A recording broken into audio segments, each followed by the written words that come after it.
Cowboy related. This is something that we talked about this before the show, and it changed. Because I was going to talk about the Tyron Smith comments, and we still will. But this was a conversation that we were having before the show, and I think it's a very important conversation. I've said on many different occasions, on many different platforms, that I'm not a Cowboy fan. I'm a Cowboy, and that's a difference. But there are many, many, many Cowboy fans out there. Many of you watch my program and my show, and I appreciate you. Thank you so much, as well as the other places that I go. But I think we have to start having this conversation aloud, not at the barbershops only, not in our small circles, but publicly.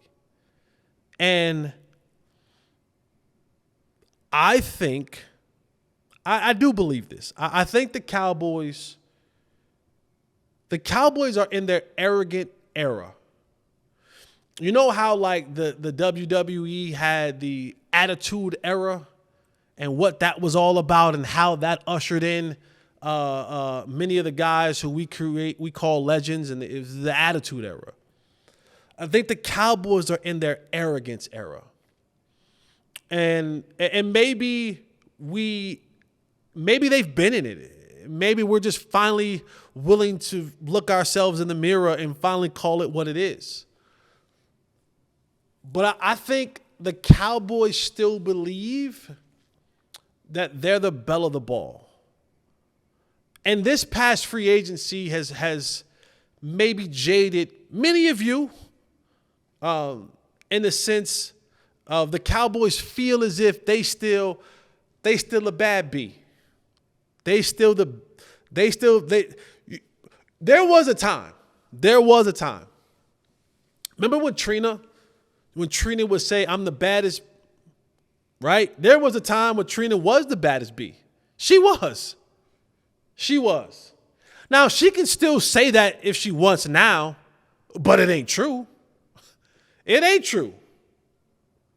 She can still proclaim that statement. I'm still the baddest B. And while I have no smoke for Trina or anybody from the Slip and Slide crew, Trina ain't the baddest B no more. So she can say it, but that don't make it true. And I think the Cowboys still believe that they're the baddest B. I think they believe that they are option number one. You ever gone into a club and you know those girls in the club that know that they the baddest in the club and that they're going to get chose because that's who they are? And then there's those other ones that they look around and they're like, oh, I think I should be chose, but you never get chose. The Cowboys are coming into that era. They're not coming to that. They're in that era.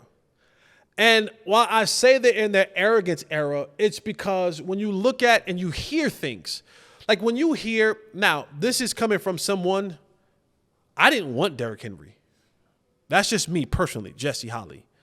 I wasn't a fan of Derrick Henry coming to Dallas as the running back or the missing piece or whatever it is that people may have thought. And I'm not disagreeing with anyone who thought otherwise. That's fine.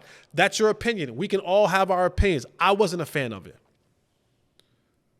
But then you hear Derrick Henry come out and say, yeah, they didn't even call me. I ain't even hear from him. And I got to thinking, I was like, well, dang. And I think the way that the Cowboys are approaching life, not just free agency, but just all around, there should be a level of due diligence that is done. There should be no, you got embarrassed, and you've been getting embarrassed for the last couple of playoffs. 2 of the 3 which had happened at home. So not only are you getting embarrassed, you're getting embarrassed in front of company. At the crib.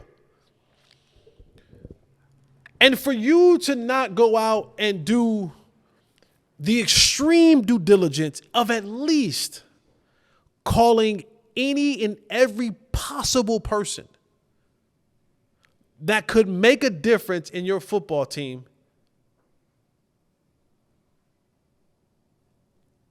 is delusionally arrogant.